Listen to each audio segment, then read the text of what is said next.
With the release of the Spider-Man Far From Home trailer, a lot of people have been asking the same thing. Am I the only one who remembers Spider-Man dying in Infinity War?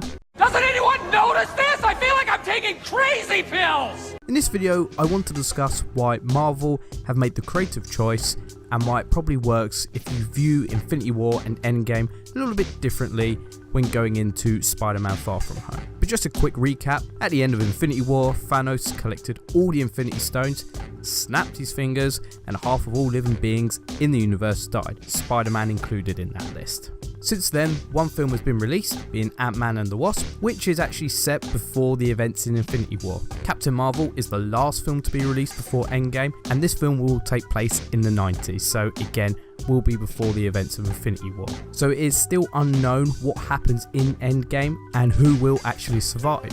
But with the release of this trailer, we basically know now Spider-Man will come back. But I mean, we kind of all knew that, didn't we? But enough recap, let's talk about why Spider-Man being set after Endgame and revealing that Spider-Man is alive and well actually kind of works for the MCU and why they made this creative choice.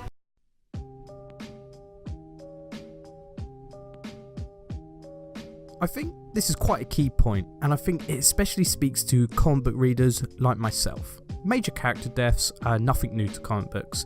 It's a marketing trick, which is used constantly, and the characters always inevitably return alive and well. Some examples include the death of Superman, the death of Captain America, the death of Jason Todd, and most recently, the death of Peter Parker, and being replaced by Otto Octavius. Yes, that was a real storyline. The point I'm trying to make is that you have to look at each film as its own self-contained story. When reading A Death in the Family, the comic where Jason Todd dies, the main focus isn't on the death of Jason Todd, it's how the various characters react to this death and how it changes their character arc. That's the real plotline of the comic. The death is simply the catalyst of the story, and now we follow Batman and how it's affected him in how he deals with criminals. Aspects get explored more in different comics. For example, Old Man Logan has crossed over into the X-Men comics, and this point isn't explored in the X-Men comics, as it's further explained in the Old Man Logan comics, where the story is on his character arc. Deaths in comics are just tools used to start plot lines and have our main characters react.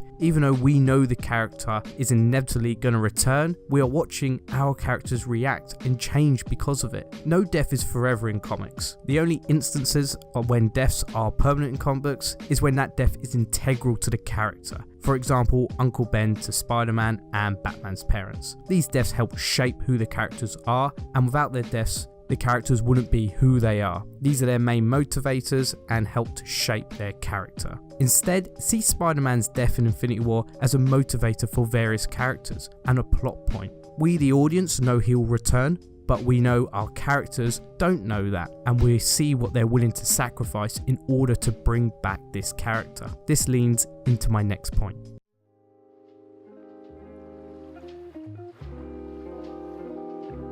The overall point of Endgame, in my opinion, was to showcase all the original Avengers one last time before they, let's face it, all pretty much die. This isn't Spider-Man's story in the slightest, and I expect he will play a very minor part in Avengers Endgame. The focus on this film will be Captain America, Iron Man, and Thor, as well as some of the other minor Avengers, on how they react to losing their battle to Thanos. Obviously, Spider-Man's death will affect Tony most of all, and will spur him on to avenge Peter Parker, and could be a case of him sacrificing his own life in order to save Peter's. I think Marvel have probably taken the creative decision to say, hey, everyone knows these characters are coming back, but it doesn't matter as the focus is on Iron Man and his ultimate sacrifice to Peter Parker, who then has to live with that in Far From Home, and this will change his character. The point is, the focus of Endgame isn't about Peter Parker. The focus is how his death affects our main characters, how it changes them, how it motivates them, and that's the point of Endgame. Like I said, death is just a storytelling tool in comic book movies. It's never permanent. I mean, just look at Nick Fury and Agent Coulson. Endgame will be about our original characters that were introduced at the start of the MCU, coming to the end of their journey throughout the Marvel Cinematic Universe, and then handing the baton to the new characters such as Black Panther and Spider-Man, with their deaths being the motivators behind the original Avengers to avenge them against Thanos.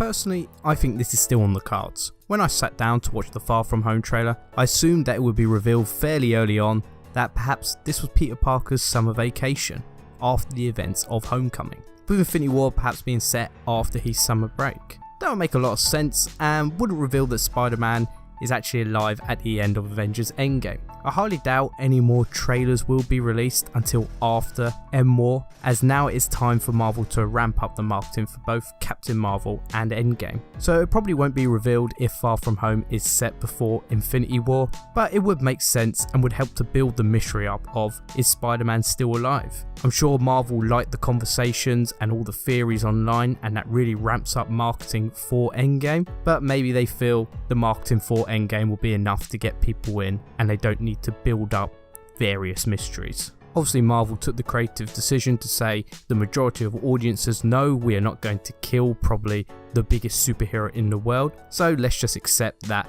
and get this trailer out there. I guess we all know that the Avengers will win in Endgame, but at what cost is remained to be seen. I do think though personally it would work better for the marketing of Endgame if it was known that actually Spider-Man was set before Infinity War. It definitely would add to the mystery of what actually happens in Endgame and adds a lot more to the conversation. Spider-Man could have even been delayed to November.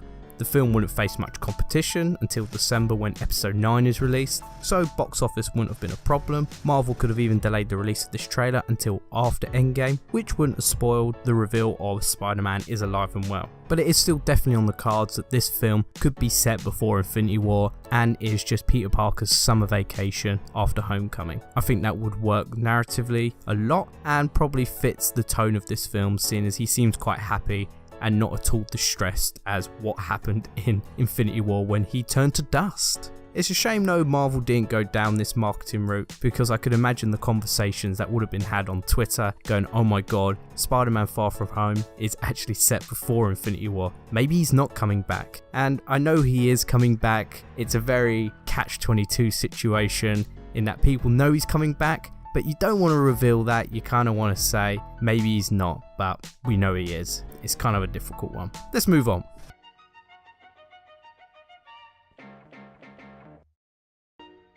Look, we all know Spider-Man would return the MCU. He's going to complete his trilogy of films and is probably going to be the main character with the MCU after Endgame. We all knew Peter Parker would return to our screens. I think most fans are just annoyed it's been confirmed before the release of Avengers 4 and see it as a potential spoiler and a potential surprise taken away from Endgame. It's a difficult tightrope that Marvel now need to walk across after killing so many characters, but so many obvious characters that would return, such as Black Panther and obviously Spider-Man. They had a difficult choice to make in whether they should actually reveal Spider-Man is alive and well after Endgame, or say in this trailer this film is set before Infinity War. Personally, they could have just added a line in to say it was set before Infinity War, then just take that away when the actual film comes out and do a kind of switcheroo on the fans. That way nothing is revealed. But as I've spoken about, there are reasons behind this and it's not actually that big a deal. I know the reveal has been spoiled that he is still alive, but it could work out that maybe this is set before Infinity War. At the end of the day, it's not a big deal. Like I said, you've got to see these films as their own standalone story, like you're reading a comic book. When I read the Avengers comics and Spider-Man's in there, I just think about the character of Spider-Man in general. I don't think about what's happened to him in the solo story, because that's not really going to affect him in the Avengers, because this isn't his story. The story is about the team. So you have to see each film as their kind of own entity, like you do with comics. I'm really looking forward to Spider-Man Far From Home though.